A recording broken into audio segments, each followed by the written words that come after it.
তাদের বাঁদরের লেজ ধরে টানছে। বলছে কোরআনের মধ্যে লেখা আছে যে যারা মূর্তি পুজো করে তাদের হত্যা করা। এই খব্বিস, আমার নবী হত্যা করতে বললেন।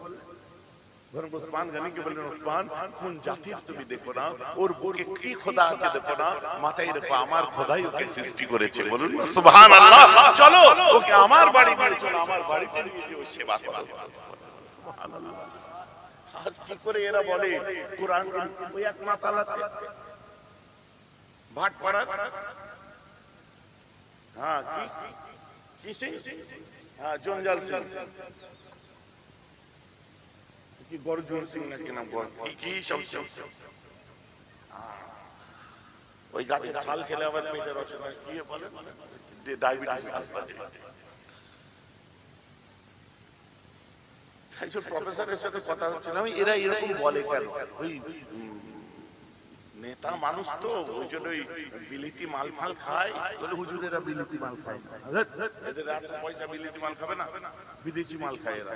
না হুজুর, পয়সা থাকতে পারে কিন্তু ওই মুখের সাথে বিলিতি মাল ম্যাচ হয়, ও পলিথিন চষে মানে চুল্লু চুল্লু।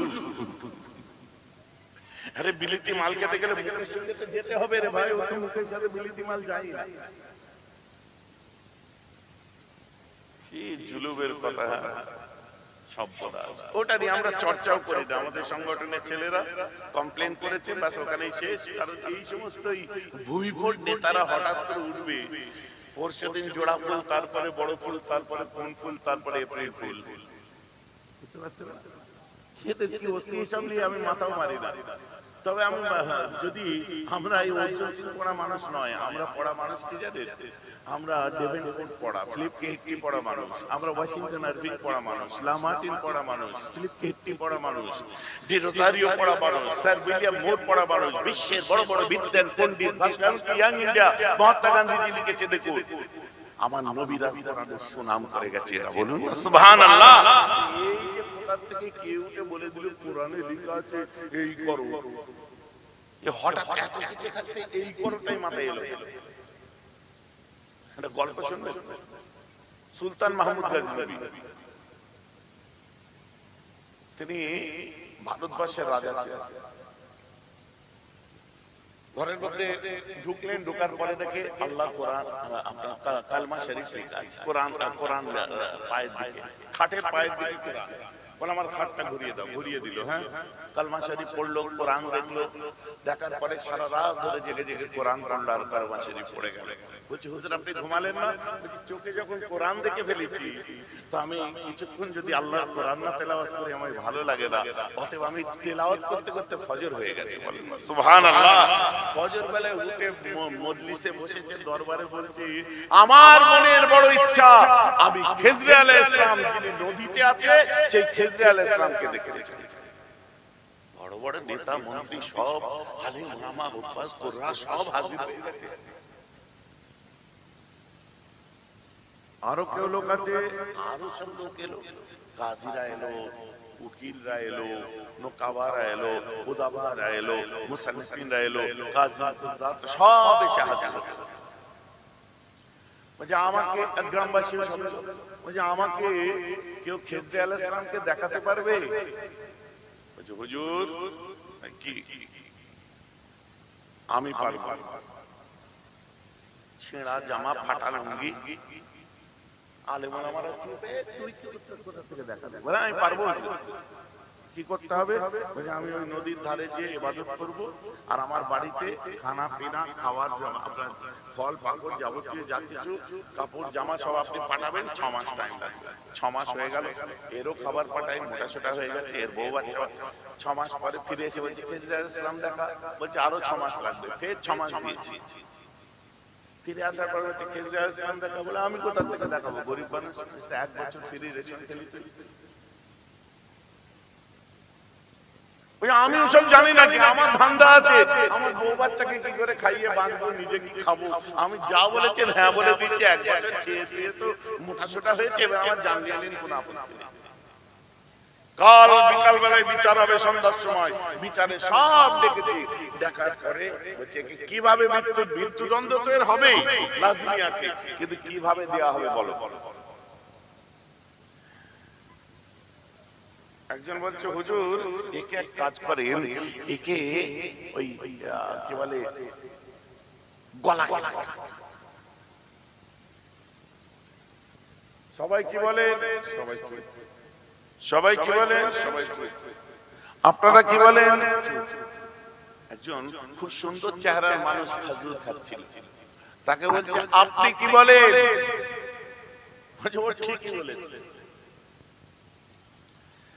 আচ্ছা আর কি অপশন আছে কেউ বলো। একজন বলছে হুজুর ওকে খ্যাপা কুত্তার সামনে ছেড়ে দিন, ছিঁড়ে খেয়ে নিন।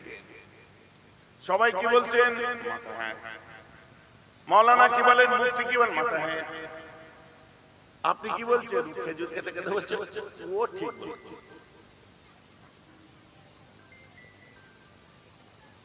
বলছে, ও ঠিক বলেছে।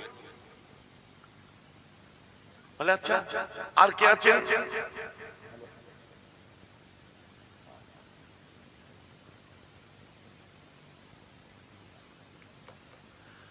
আরেকজনকে বলছে আপনারা এবারে বলেন।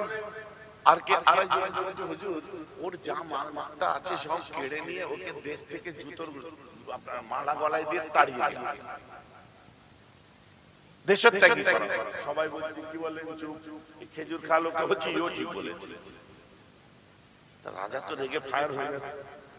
আরেকজন বলছে যে হুজুর ওর যাবতীয় যা কিছু আছে ঘরে, চাল ডাল আলু পেঁয়াজ গোস্ত যা আছে সব কেড়ে নিয়ে ওকে আপনার নির্বাসন দেওয়া হোক, অন্য কোনো জায়গায় তাড়িয়ে দিয়ে ওই জায়গা জমি কেড়ে ফেলে।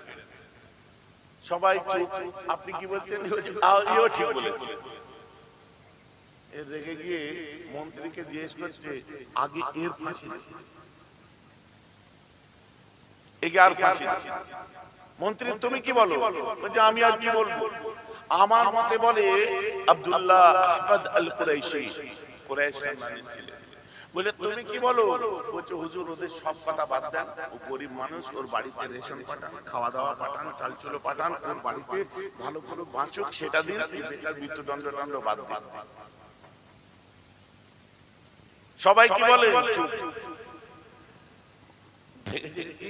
আপনি কি বলেন, কিন্তু খাঁটি কথা বলেছে। বলছি এর আগে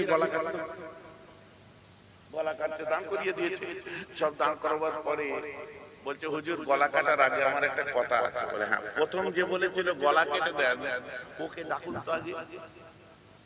এই পৃথিবীতে অনেক মার আছে, ঠ্যাং কেটে দাও, ফাঁসি দিয়ে দাও, শুলে চড়িয়ে দাও, তুই গলা কাটার কথা কেন বললি, অন্য অপশন কেন বললি, কি করিস? বলে আমার খাসি কাটার দোকান আছে, ডেলি জবাই করি, ওই দেখো যা করে ওর মাথায় তাই এসেছে।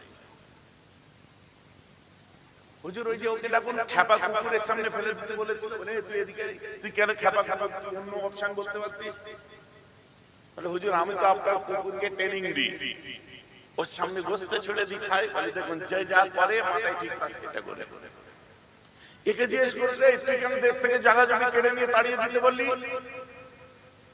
বলে হুজুর আমি, বলে হুজুর ওকে আপনি যা যা দায়িত্ব দিতেন লোকের জায়গা জমি কেড়ে নিয়ে দেশ থেকে তাড়িয়ে।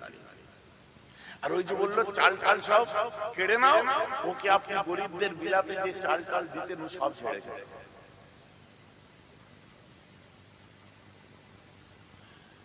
এখন চাল দেবে হুজুরে, ঝেড়ে খাবে তুমি, তোর মাথায় এসে কেড়ে নিয়ে পাঠিয়ে। আর এর কথা বললেন মাফ করে দাও, কি বলছো, ঠিক বলেছে। আপনি জানেন ওর নাম জিজ্ঞেস করুন তো, বলছে ওর নাম হচ্ছে আব্দুল্লাহ আহমদ। বলছে না ওর বংশ জিজ্ঞেস করুন তো, চুপ করে আছে। বলছে আমার বংশ হলো কুরাইশ। সঙ্গে সঙ্গে চেয়ার থেকে নেমে যে বলছে তুমি আমার চেয়ারে বসে, তুমি আমার মন্ত্রী, তুমি নবীর বংশের, এতদিন আমাকে বলে দি তুমি কুরাইশ। বলছে আমি বললে তো আমার চাকরিটাই চলে যাবে। এই যে চেয়ার থেকে নামলাম, কাল আমার চাকরি থাকবে কিনা, ঠিক আছে। তখন এই ফর্সা মানুষটা, পরিষ্কার মানুষটা, সুন্দর দেখতে মানুষটা বলছে, আমার রাসূল বলেছিলেন আল আইম্মাতু মিন কুরাইশিন, অতএব কুরাইশরা আগে নেতৃত্ব দেবে। আর এই যে কথা বলছে, সঠিক কথা বলেছে, জানের পরোয়া করেনি। হুজুর এর কথাটা একদম রাইট, কুরাইশ তাই এই কথা বলেছে। তখন বলছে যে হুজুর সব ছেড়ে দিন, ছেড়ে দিয়ে আপনার ঢিল ছোড়া দূরে দূরে ওর বাড়ি, ওর বাচ্চা ডাক্তার পায় না, ওর বাচ্চা এডুকেশন পায় না, ওর বাচ্চা খেতে পায় না, ওর বাড়িতে চাল চুলো নেই, পেটের জ্বালায় আপনার হামিতে হামি ভরেছে, ওর বাড়িতে খাবার পাঠান, আল্লাহ তবে আপনার নাজাত দেবে, আপনার প্রতিবেশী। এটাই আপনার করা উচিত। এখন ওকে জিজ্ঞেস করুন তো, ওকে যে আপনি কি? না আমি কেউ না। মানুষটি বলল, গত রাত্রে আমি স্বপ্নে দেখেছিলাম আপনার বিচারের ময়দানে একজন পরিষ্কার করে মানুষ দাঁড়িয়ে থাকবে, ওই মানুষটা আর অন্য কেউ নয়, ওই মানুষটাই হবে খিজর আলাইহিস সালাম। এগুলো হাদিস নয়, এগুলো ওয়াকিয়া। কথাটা বুঝতে পারছেন? এখন আপনি যদি কোনোভাবে জাজ করেন আমাকে, গলা কে কেটেছিল? যার মাথায় গলা কাটা করে কুকুরের সামনে ফেলে দাও কে বলেছিল? যে কুকুর টেনে দেয়। জায়গা জমি কেড়ে দিয়ে তাড়িয়ে দাও কে বলেছিল? ওই দুষ্ট নেতা, ওই রকম করে তাই। অতএব আমাকে নিয়ে আপনি জাজ করতে যাবেন, আপনি যা করেন সেই চোখেই আপনি জাজ করবেন, কারণ আপনার দিমাগে ঢুকে আছে। কথা আমার বুঝে যাচ্ছে তো নাকি? অতএব দেখুন, যে যা খাই সেই সে তার ঢেকুর তুলবে, এটা হচ্ছে খুব স্বাভাবিক কথা। অতএব এই সমস্ত নেতা লিডার যারা এই ধরনের কথাবার্তা বলছে, এদের কোনো অস্তিত্ব নেই, এদের কোনো জায়গা নেই, কোনো কিছুই নেই, খালি কথাই কথাই বলে হিন্দু খাতরে মে, হিন্দু খাতরে মে। আশ্চর্য, 140 কোটি দেশে 110 আপনার 105 কোটির কাছাকাছি হিন্দু, তারপরে হিন্দু খাতরে মে হ্যায়। আমি तो बोली ना हिंदू खतरे में है ना मुसलमान खतरे में है। खतरे में तो इस लीडर लोग, नेता लोग है, क्योंकि 26 में इलेक्शन है, निर्वाचन है, इलेक्शन के बाद एक कहां बैठेंगे, इसी खतरे में ये है। কোথায় কিছু নেই, বিশ্বের একজন শ্রেষ্ঠ মানুষকে দিয়ে বলো সহজে ভাইরাল হয়ে যাবে, সহজে ভাইরাল হয়ে যাবে। কিন্তু আমাকে যখন জিজ্ঞাসা করেছিল, আপনারা নিশ্চয়ই মিডিয়ায় দেখেছেন, যে আজকে সস্তায় রাজনীতি করা হচ্ছে, কে কোথায় কি বলছে, কোথায় কোন গ্রামের মধ্যে কোন নেতা কোথাকার এমএলএ কোথাকার এমপি কি বলছে, সেটা নিয়ে নাচানাচি হচ্ছে। আর মাত্র কয়েক মাস আগে রাষ্ট্রীয় মর্যাদায় ভারতবর্ষে এসে যার ইন্টারন্যাশনাল আদালতে কেস চলছে,